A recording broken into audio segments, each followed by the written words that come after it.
je vais être très clair, très transparent, non? Quand tu commences la saison, tu as toujours un objectif économique pendant la saison, non? Le mercato d'été, ça fait qu'on voyage plus haut de ce qu'on avait prévu pour des différentes circonstances, spécialement des joueurs qui devaient sortir, qui finalement ne sont pas sortis, mais bon, ça c'est la vie.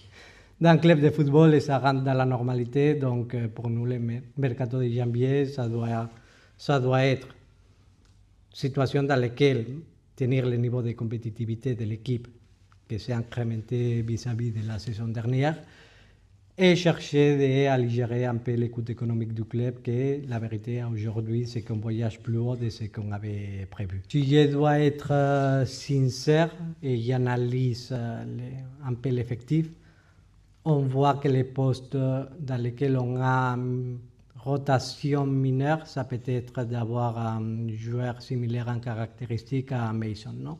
Dans lequel on voit que Mason, il va avec un minutage très haut. Son évolution au sein de l'équipe, il a fait que il peut jouer à de différentes positions. On l'a vu pendant cette saison aussi avec des différentes modalités.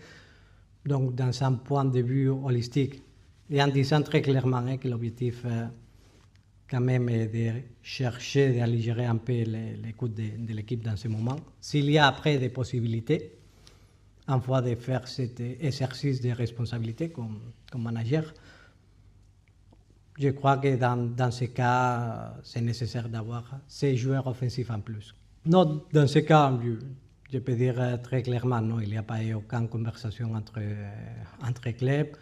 On lit dans la presse, mais notre position est ferme. On ne veut pas, dans ce mercato d'hiver, se priver d'aucun de nos joueurs importants dans l'effectif dans ce moment. Donc, il n'y a aucune possibilité que Pierre, dans ce cas, même si ça arrivait la possibilité, qu'aujourd'hui, ce n'est pas sur la table, pour être clair,